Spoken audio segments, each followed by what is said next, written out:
আর দেখা গেছে বিএনপির 237 আসনে যে মনোনয়ন প্রার্থী ঘোষণা করা হয়েছে তার মধ্যে তারা মনোনয়ন পাননি, অর্থাৎ মনোনয়ন বঞ্চিত হয়েছেন। সেখানে আলোচিত কিংবা সমালোচিত বীর মুক্তিযোদ্ধা ফজলুর রহমানের নাম এসেছে মনোনয়নে। অর্থাৎ আমি জানতে চাচ্ছি যে তিনি তার বক্তব্যের জন্য বেশ কয়েকবার আলোচিত হয়েছেন, সমালোচিত হয়েছে এবং বিতর্কের সৃষ্টিও করেছেন, এবং আপনিও মনোনয়ন বঞ্চিত হয়েছেন। একটু জানতে চাই, যারা মনোনয়ন পেলেন তাদের উদ্দেশ্যে আপনি কি বলবেন, কিংবা যারা মনোনয়ন বঞ্চিত হয়েছেন তাদেরকে নিয়ে আপনার কোনো বার্তা? রাজনৈতিক ব্যাকরণ আছে, তার নিজস্ব পথ চলার ইতিহাস আছে, সেই জানে তার কোন আসন থেকে কোন নেতা এমপি হয়ে আসতে পারবেন, কি বাস্তবতা আছে এগুলো, এবং সেটা তার এখতিয়ার।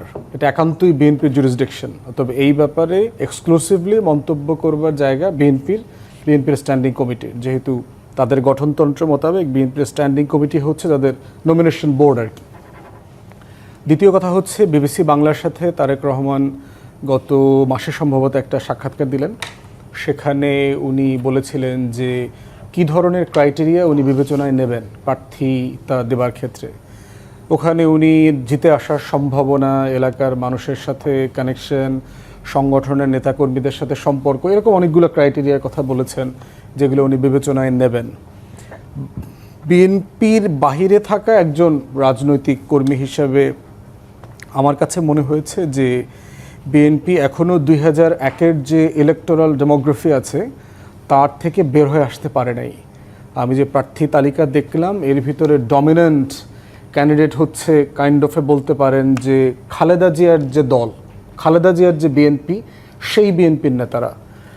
এবং একটা টেনশনের কথা মির্জা ফখরুল সাহেব এর আগে বেশ কয়েক বছর আগে টেনশনের কথা বলেছেন যে পুরাতন প্রজন্মের যারা ওল্ড স্কুল বিএনপি লিডার ছিলেন তাদের সাথে নতুন প্রজন্মের লিডারশিপ, এবং যারা জিয়াউর রহমান এবং খালেদা জিয়ার সাথে রাজনীতি করেছেন তেমন মানুষদের সাথে তারেক রহমানের রাজনীতি করবার মধ্যে একটা জেনারেশনাল গ্যাপ আছে। এই গ্যাপের বাস্তবতায় এখন যেটা আবার প্রমিনেন্ট হয়ে আসলো, মনে হচ্ছে যে এত বছর ধরে আমরা দেখলাম যে অ্যাক্টিং চেয়ারম্যানই আসলে দল চালাচ্ছেন, কিন্তু সেখান থেকে আবার দেখতে পাচ্ছি যে ওল্ড স্কুল পলিটিশিয়ান যারা ছিলেন বিএনপির তাদেরকে আবার ফ্রন্ট লাইনে নিয়ে আসা হয়েছে, যাদেরকে অনেককে বহিষ্কার করা হয়েছিল, শোকজ করা হয়েছিল। এমন অনেকজন নেতা সংস্কারপন্থী বলে বিবেচিত ছিলেন 111-এর সময়, যাদেরকে বিএনপিতে সাইডলাইন করে রাখা হয়েছিল।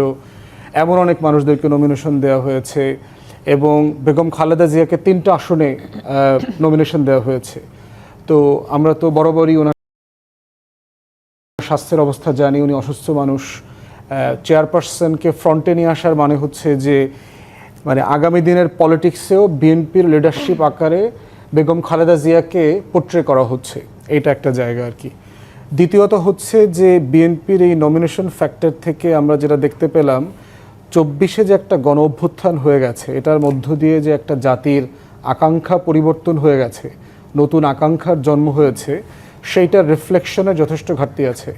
বিএনপির 31 দফার যে ভিশন আছে তার সংস্কারের, ঐকমত্য কমিশনের লম্বা আলোচনা, বিএনপির জুলাই সনদ স্বাক্ষর করা থেকে শুরু করে যেই ধরনের পরিবর্তনের রাজনীতি বিএনপি বলেছে গত কয়েক বছর থেকে বিভিন্ন ফোরামে এবং তাদের সিনিয়র লিডাররা সহ, এইটা যে ধরনের প্লেয়ারদেরকে দিয়ে বাস্তবায়ন করা হবে সে কাজটা মিলছে না। যেমন ধরেন, আপনি মেসি আর রোনাল্ডোকে দিয়ে যদি বিশ্বকাপ ক্রিকেটের টিম তৈরি করেন, এইটা আপনি আসলে ডেলিভার করতে পারবেন না। যদিও তারা ভালো প্লেয়ার, কিন্তু সে হচ্ছে ফুটবলের পিচে ভালো প্লেয়ার, সে আসলে ক্রিকেটের পিচে ভালো খেলতে পারবে না। তো 24-এর যে গণ অভ্যুত্থান, দেশের 6.5 কোটি মানুষ ভোট দেয় নাই, বয়স 35-40, বিভিন্ন জরিপ বলছে যে প্রায় 60-62% মানুষ এখনও সিদ্ধান্তহীনতায় ভুগছে, তারা কোথায় ভোট দিবেন অথবা জানেন না। এই বাস্তবতায় যে প্রার্থী তালিকাটা দেখলাম সেইটা সম্ভবত বিএনপির লিডারশিপের গত কয়েক বছরের বক্তব্য এবং তার যে 31 দফার ভিশন, এই ভিশনের সাথে যায় না। তারপরে 2-4টা ভালো পিক যে নাই এর ভিতরে, এটা আমি বলবো না। যেমন ধরেন, সানজিদা তুলিকে ঢাকা 14-তে নমিনেশন দিয়েছে, মায়ের ডাকের সমন্বয়ক। আমরা লম্বা সময় রাস্তায় একসাথে লড়াই করেছি গুম পরিবারের জন্য। শহীদ সালাউদ্দিন কাদের চৌধুরীর ছেলে হুমাম কাদের চৌধুরীকে নমিনেশন দিয়েছে। ইটস এ গুড পিক, কোনো সন্দেহ নাই। আমাদের ডিপার্টমেন্টের ছোট বোন পুতুলকে নাটোরে নমিনেশন দিয়েছে। নওশাদ জমির ভাইকে পঞ্চগড়ে নমিনেশন দিয়েছে, ইস ব্রিলিয়ান্ট পারসন। এর বাইরে আবার দেখেন যে এখানে আমার লার্নার ফ্রেন্ড রুবিন আছে। রুবিন হয়ে রাস্তায়, টকশোতে, টেলিভিশনে, সংসদে কে কতজন চিৎকার চেঁচামেচি করেছে। আমরা তো বহু স্ট্যান্ডিং কমিটির সদস্যের কথা শুনেছি, ওদেরকে ফোন দিয়ে পাওয়া যায় নাই। তো কিন্তু রুবিন তো কন্টিনিউয়াসলি এই আওয়ামী ফ্যাসিবাদের বিরুদ্ধে কথা বলেছে, লড়াই করেছে, গণমাধ্যমে কথা বলেছে, বিএনপিকে ডিফেন্ড করেছে। তো সেই জায়গাতে এটা অবশ্যই নতুন জেনারেশন, প্রফেশনালদেরকে পলিটিক্সে আনা, মেয়েদেরকে ডাইরেক্ট ব্যালটিংয়ে আনা, এই প্রত্যেকটা প্রিন্সিপালের সাথে আবার কন্ট্রাডিক্ট করে। তো সেই জায়গাতে এবং দেখেন যে একজনকে নমিনেশন দিয়ে লেস দ্যান 24 আওয়ার্স আবার তাকে জয় বাংলার অনুসারী হিসাবে তাকে আবার সাসপেন্ডও করতে হয়েছে। তো সেইটা বোঝা যাচ্ছে যে নমিনেশন দেওয়ার ক্ষেত্রে যে অ্যাক্টিং চেয়ারম্যানকে কারা আসলে গাইড করছেন না মিসলিড করছেন। এই গাইড করছেন না মিসলিড করছেন ব্যারিস্টার আসাদুজ্জামান ফুয়াদ, এই বিষয়ে আপনার কাছে পরবর্তীতে আসছি। ব্যারিস্টার শামীম হায়দার পাটোয়ারি, আপনার কাছে আসতে চাই। জুলাই সনদ বাস্তবায়নের সুপারিশ নিয়ে যে বিতর্কগুলো চলছিল রাজনৈতিক দলগুলোর মধ্যে, তারই মধ্যে বিএনপি 237 আসনে তাদের সম্ভাব্য প্রার্থীর তালিকা ঘোষণা করেছে। একটু জানতে চাই কেমন দেখলেন এবারে সম্ভাব্য প্রার্থীর তালিকা, এবং সেই সাথে জানতে চাই আপনাদের অবস্থান কি, কোনো প্রস্তুতি রাষ্ট্রপতি রাখতে হবে। সংবিধান ইস্যুতে গণপরিষদ বা সংবিধান ছুঁড়ে ফেলার ব্যাপারে তারা সমর্থন দেয়নি। সেনাপ্রধানের বিষয়েও তারা একসময় পজিটিভ কথা বলেছে, সেনাবাহিনীকে ডিস্টার্ব করা যাবে না। তারা জাপা অফিসে আগুন দেওয়ার পরে একটা নিন্দা প্রস্তাবও পাঠিয়েছিল, এটাও খুব ভালো নিদর্শন। তারা প্রথম থেকে বলেছিল আওয়ামী লীগকে ব্যান করা যাবে না। এরপরে যখন আওয়ামী লীগ ব্যান হয়ে গেল তখন ওই 2 দিন তারা কোনো কথা বলেনি। ওই 2 দিনেই আমার মনে হয় বিএনপিকে ছাড়া এত বড় সিদ্ধান্ত ইমপ্লিমেন্ট করা যায় এটা বাস্তবায়ন হয়ে গেল। ওখান থেকে একটা রিট্রিট শুরু হলো বিএনপির গোড়া থেকেই মনে হচ্ছিল যে কোনো মূল্যে বুঝিয়ে সুঝিয়ে ডক্টর ইউনূস স্যারকে জিয়াউর রহমানের সাথে সমতুল্য করে সব কিছু মেনে নিয়ে একটা ভোট হলেই হবে। সব কিছু মেনে নিয়ে ভোট হয় না। দ্বিতীয় হচ্ছে ডক্টর ইউনূস স্যার বিশাল ব্যক্তিত্ব, দেশে যে সংঘাতময় ভোটটি হতে যাচ্ছে সেটাই যদি বিএনপি ক্ষমতায় আসে, ডক্টর ইউনূস স্যারের এখানে ম্যাটেরিয়ালিস্টিক বেনিফিট কি হবে, তিনি কেন এই ঝুঁকিটা বিএনপির জন্য নেবেন? উনি তো বিএনপির চেয়ারম্যান বা সভাপতি না।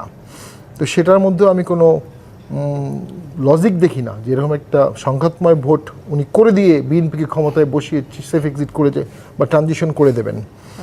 সবচেয়ে বড় বিপর্যয়টা বিএনপির হয়েছে কিছুটা, সেটা হচ্ছে যখন ডিসেম্বরে ভোটের ব্যাপারে সারা দেশ বিএনপি জাগরণ করেছিল, প্রধান উপদেষ্টা যখন লন্ডন গেলেন ডিসেম্বরটা ফেব্রুয়ারি হয়ে গেল। প্রধান উপদেষ্টা ওখানে কিন্তু গণভোটের কথা বলেননি। তো আজকে এই মুহূর্তে সবচেয়ে গুরুত্বপূর্ণ ইস্যু কি? গণভোট। প্রধান উপদেষ্টা ওই সময় ওখানে পিআরের কথা বলেননি। কিছুদিন আগ পর্যন্ত পিআর নিয়ে ঝড় উঠানো হয়েছে। অর্থাৎ নির্বাচনকে ক্লাউডি করা বা নির্বাচনকে পেছানোর যতগুলো অপশন আছে, মতবাদ আছে, সবগুলো চলে আসছে। বিএনপি প্রথম থেকে জুলাই সনদেও আগ্রহী ছিল না, পরে আগ্রহী হয়েছে, প্রক্রিয়ার অংশগ্রহণ হয়েছে। বিএনপির সবচেয়ে বড় কম্প্রোমাইজ অলরেডি করে ফেলছে, যেটা যে সংসদের দিনই গণভোট হবে। এটা অসাংবিধানিক। আপনি গণভোট হবে সংসদে পাশ হওয়ার পরে। আমরা অবশ্যই একটু ব্যতিক্রমী সময়ে আছি, কিন্তু সরকার তো সংবিধানে হাত দিয়েই শপথ নিয়েছে। তখন অন্তর্বর্তী সরকার সংসদে ছিল না, তখন ডক্ট্রিন অফ নেসেসিটি ছিল, কোনো সরকার নাই, পালিয়ে গেছে। সো একটা সরকার করতে হবে, ওকে একটা ইন্টারিম গভর্নমেন্ট হলো। এখন কিন্তু আর ডক্ট্রিন অফ নেসেসিটি নাই, এখন সব আলোচনা করছে, বসছে। তো সেই বসার মধ্যেও তো সাংবিধানিকভাবেই সংবিধান অ্যামেন্ডমেন্ট করতে হবে।